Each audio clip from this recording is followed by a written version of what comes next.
What's going on, everybody? Welcome back to the channel. So I will be making schedule predictions for every single Power 5 team in college football for this upcoming season, and I will also do a subsequent conference standings video once I finish up every team in a specific conference, just as a synopsis of all of my running schedule predictions. Those synopsis videos will be coming much later on into August as we get closer to the start of the season. In between then and now, I still have to finish up all of these individual ones. I have to finish up the Pac-12 soon, and then I will be moving on to the Big Ten. So let's go ahead and get into the Oregon schedule predictions.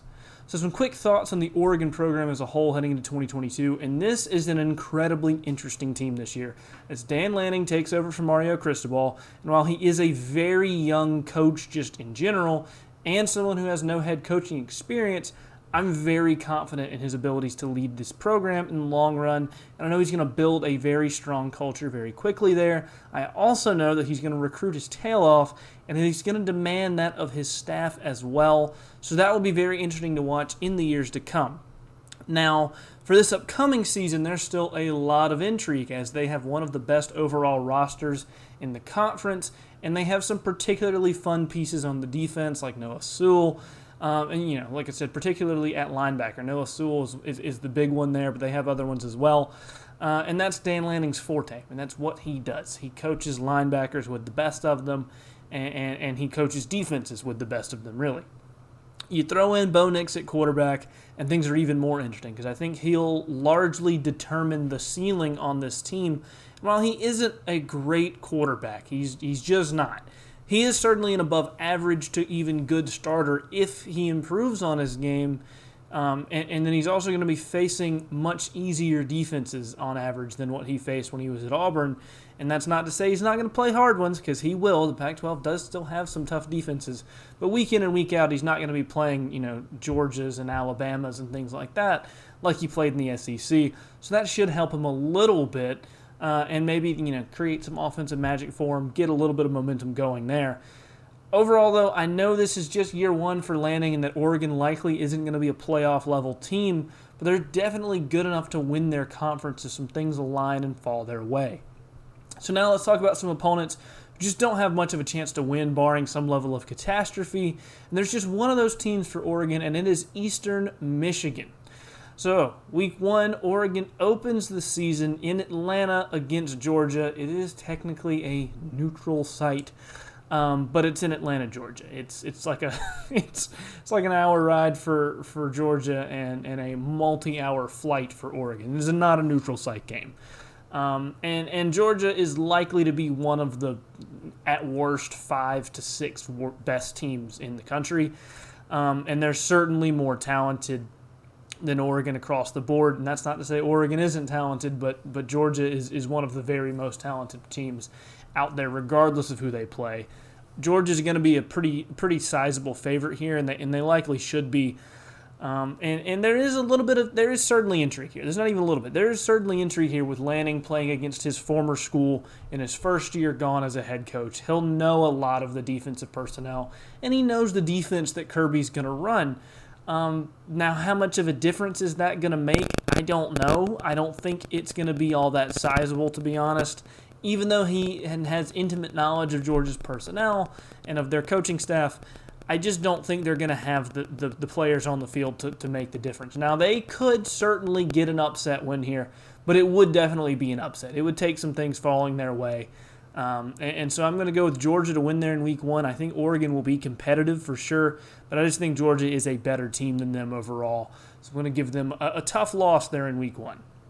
Next game we're going to talk about comes in week 3 against BYU, and this one's pretty brutal. Now, luckily they get them at home because BYU is a totally different animal when you have to go play at their place. So they get them at home, but BYU is not an easy out. BYU would be one of the better programs in the Pac-12 if they joined right now. Like they're a very good program. And while Oregon is more talented than them across the board, they are a better team than them overall. It's not an easy game. It's not one you take lightly, and it's one they could certainly struggle in with a year one head coach trying to figure things out. I'm going to give them the win here. I think this game is incredibly crucial for them. Because if they lose this one heading into conference play, they'll be 1-2. And with a year one head coach, your problems start to show up when you start to lose and your culture gets tested really early.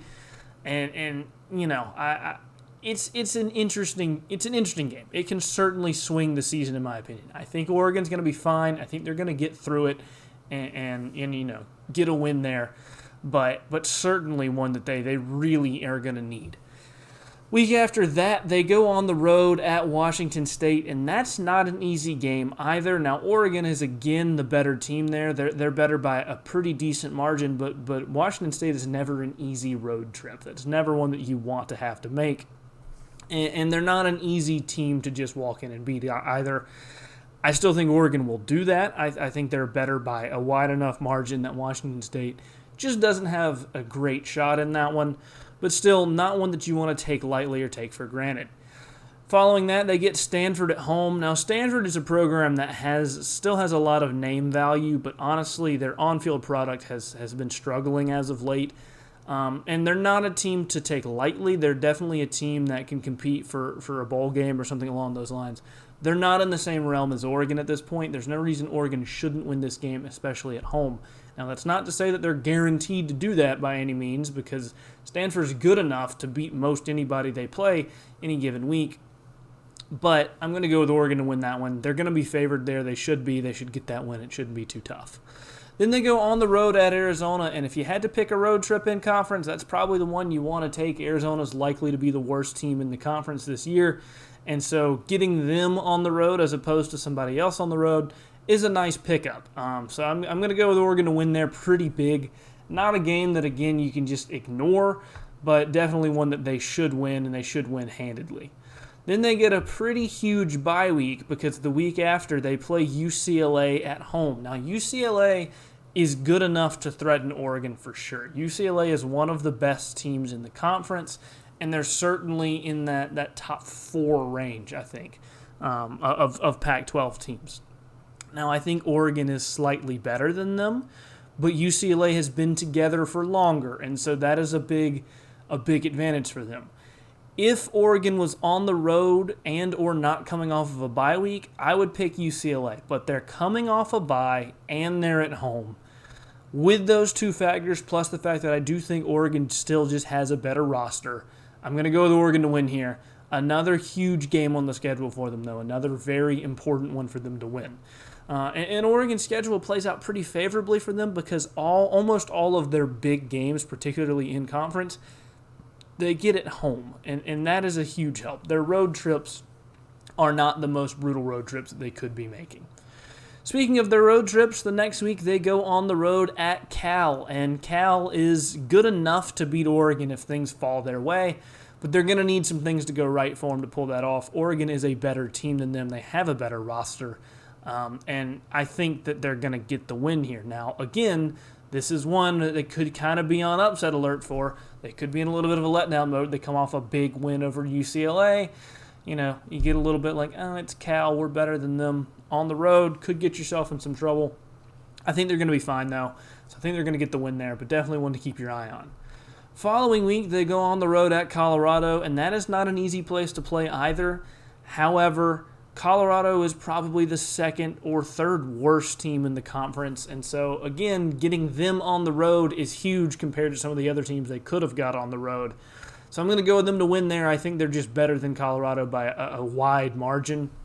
So regardless of what Colorado does, I don't think they have much chance in that one. Then they follow it up with another huge game here, and that is a home game against Washington. And Washington, one of the teams probably right around the UCLA range that is not as good as Oregon, but they're close, and they can certainly give them a hard time. But Oregon gets them at home, and they're coming off of Colorado, which is a decently easy game relative to, who else they could be playing before them. And so with that, with Oregon being a little bit better team and getting them at home, I'm going to go with Oregon to win in that one. Now, it is one that they could certainly lose. They need to be on alert for, and if Dan Lanning has trouble in year one, keeping his culture together, keeping his guys together, then I think you could really see that, rear its head in a game like this. But I'm going to go with them to keep everything going for that one. Now they followed that one up with another really big home game against Utah, and I think this one is one that could really determine the conference. I think Utah is a slightly better team than Oregon at this point. I think Utah has much more continuity. They are much more of a well-oiled machine of a program than Oregon is at this point. Their culture is far stronger. All of those things are in their favor. Oregon also, in year one under Lanning, they're going to have some bumps. They're going to have some hiccups. They're not going to bring their A game every single week. I think this is one where they could slip up. The moment could get a little bit too big for them in some ways, and I think Utah is going to get a big win there on the road. It is certainly a game that Oregon can win. The teams are pretty even, but I still think Utah will probably be favored in that one. If not, they'll be a very small underdog, and I think Utah, slightly better team with so much more experience and continuity in these kind of situations, so I'm going to go with Utah to win in that one. And then they round out the year on the road at Oregon State on a Friday, and, as improved as Oregon State may end up being next year, they're not in the same realm as Oregon.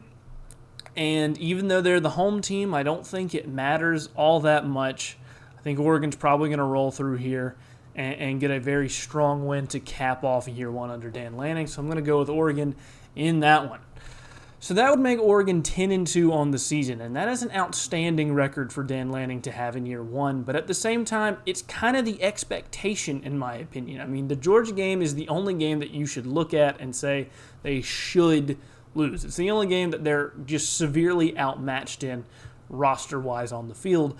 Every other game on the schedule is very winnable, and they may even be favored in every other game on the schedule, especially because, like I said, they get a lot of these big games at home, particularly the games like Utah, UCLA, Washington. They get those games at home. That's a huge help. Now, that's not to say that 9-3 or even 8-4 aren't possible, because they definitely are, but that assumes things don't go their way a few times, and that they struggle a good bit in year one. They have a couple bumps. Maybe they drop a game to BYU or UCLA or even a Washington, or maybe even an upset along the way like a Cal or something like that. And those are all very possible scenarios. Now, I don't think they're the most likely ones, but with a year one head coach, you never know how it's going to go. Your quarterback is brand new to the entire program as well. So there's a lot of volatility that you could run into there. But I think they're going to find a way to get to 10-2. And this is a year where Oregon has a legitimate shot to win the conference. I mean, their schedule lines up really nicely for them. And that's pretty standard for them. And if they did find a way to upset Georgia, then a playoff bid is very much on the table as well at that point. So, I mean, it's a big season for Oregon, and it's one with a year one head coach and a brand new quarterback that could really derail something that has the potential to be really, really good. I think they're going to keep it on track and get to 10 wins, though. Anyway, though, that'll do it for this one. Let me know down below in the comment section where you guys agree with me and or disagree with me on the Oregon schedule in 2022. Tell me what record you think they're going to have next year and who, if anyone, they're going to lose to. Also, if you've made it this far in the video, be sure to go ahead and leave a like because it does help out the channel tremendously. Let me know you guys are enjoying this kind of content. And subscribe for more college football content in the future. Like I said, I'm going to be doing one of these for every single Power 5 team. I've done the SEC, the ACC, the Big 12. About halfway through the Pac-12 at this point. Big 10 coming up next.